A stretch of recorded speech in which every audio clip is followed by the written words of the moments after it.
Hello mọi người, chào mọi người đã quay trở lại với channel Trung Vlog Japan Fishing.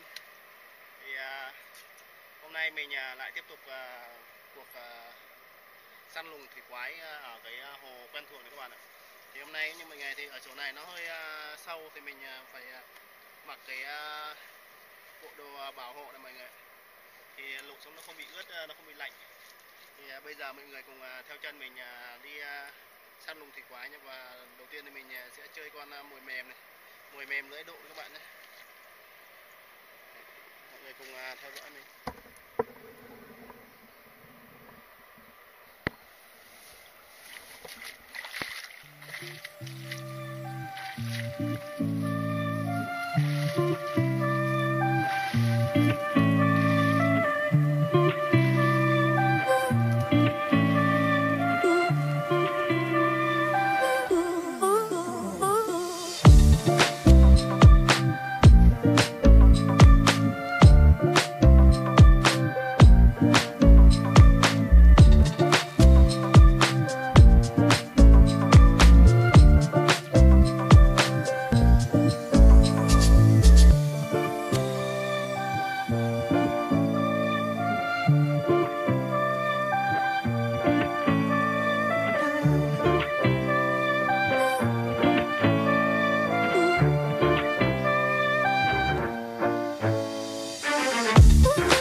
Con này chắc khoảng ký rưỡi đấy các bạn.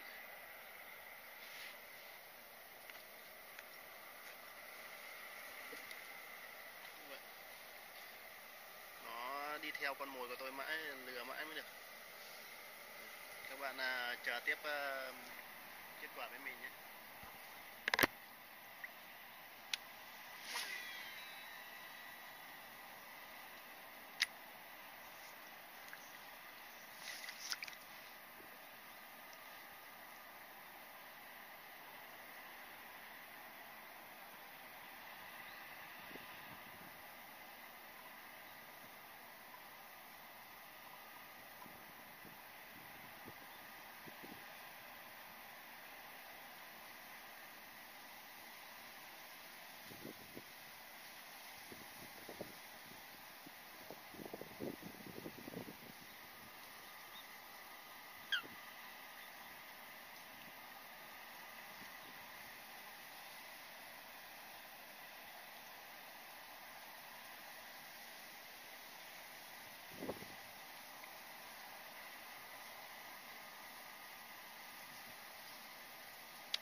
Chào mọi người nhé. Thì hôm nay mọi người đã cùng mình đi câu cá chuối rồi.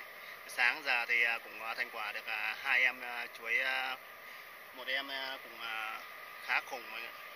Hôm nay được 2 em. Thì hôm nay mình câu bằng thanh vân của bác Toán nhà quê nhé. Thanh vân bác Toán nhà quê và máy ngang cần 4 khúc. Thanh vân nổi mình độ trì thành đi lửng nhé. Đây các bạn. Thì đây các bạn thấy không? Con này khoảng hơn 3 kg các bạn.